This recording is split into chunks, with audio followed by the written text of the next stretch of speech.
Hello दोस्तों, स्वागत आपका पीके एग्जाम टूर हब में। आइए, आज का हम सेकंड डिक्टेशन 80 से 85 शब्द प्रति मिनट के हिसाब से बीच में बोलेंगे।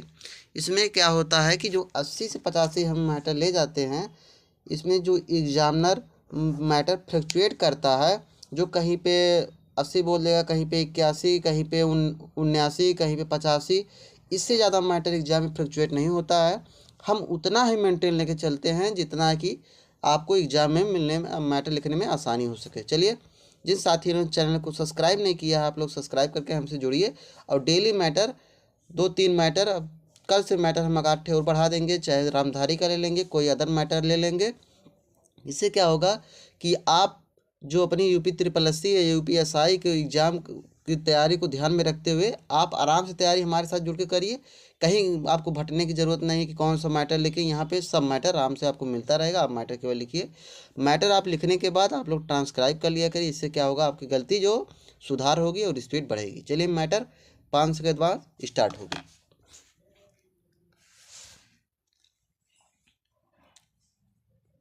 Ready, start. सभापति महोदय, किसी भी देश में, चाहे वह पूंजीवादी हो या समाजवादी या साम्यवादी, वैज्ञानिक समुदाय की महत्वपूर्ण भूमिका होती है। सार्वभौम स्तर का विकास करना और सामाजिक आर्थिक समस्याओं के प्रति एक युक्तिसंगत दृष्टिकोण रखना। फिर भी समाज के अल्पतंत्रीय या श्रेणीबद्ध पहलू वैज्ञानिक समुदाय को प्रभावित करते हैं।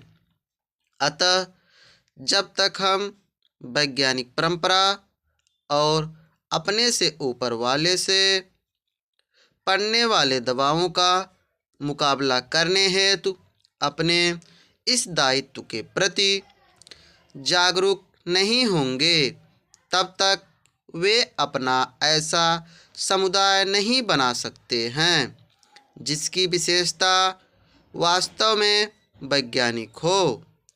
केवल वैज्ञानिक समुदाय की श्रेणीबद्धता ही उद्देश्यपूर्ण व सामंजस्यपूर्ण ढंग से इन क्रियाओं को करने में समर्थ हैं, या नहीं कि भिन्न या नए विचारों का दमन करने में।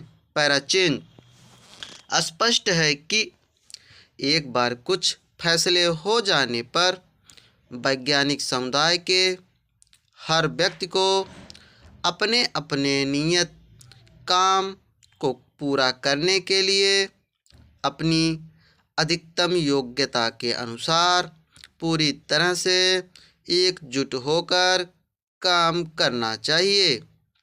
असल कसौटी यह है कि वैज्ञानिक वर्ग गतिशील और उग्रदृष्टा है या नहीं। यद्यपि हर वैज्ञानिक, चाहे वह किसी भी हैसियत या अवस्था का हो, अपने विचारों को स्पष्ट रूप से रख सकता है और यह महसूस कर सकता है कि मैं किसी एक टीम का सदस्य हूँ। हमारे वैज्ञानिकों और प्रौद्योगिकों में जो प्रचुर प्रतिभा है, उसके आबाद विकास के पूरे पूरे अवसर हैं या नहीं। क्या वैज्ञानिक वर्ग आत्मालोचक है या वह नित्य नए ज्ञान को ग्रहण करने के लिए मानसिक रूप से तैयार हैं। जैसा कि हम देखते हैं, वैज्ञानिक किस प्रकार बड़े सहयोग और सौहार्द के साथ मिलकर काम करते हैं। इसका सबसे अच्छा उदाहरण चंद्रमा पर पहुंचने और मंगल व शुक्र की खोज की परियोजनाओं में मिलता है, जहां अनेक विषयों और शाखाओं के हजारों विशेषज्ञ कितनी स्वेच्छा और लगन से एक ही साध्य के लिए जुटे हुए हैं। फिर भी यह समुदाय बिना किसी पूर्वाग्रह के अपने लक्ष्यों व कामों के बारे में विचार करने के अलावा आलोचना भी करता है। पहले तो केवल सेनाओं में ही बहुत बड़ी संख्या में लोग एक साथ मिलकर अनुशासित ढंग से काम किया करते थे, किंतु आज विशाल व जटिल वैज्ञानिक और प्रौद्योगिकी प्रयास हो रहे हैं। वे सरकारी आदेशों के कारण नहीं, बल्कि अनुशासन की भावना के कारण संभव हो सके हैं। Full stop. आशा है कि आप लोगों ने मैटर अच्छी तरह लिखा होगा। चलिए, धन्यवाद, थैंक यू।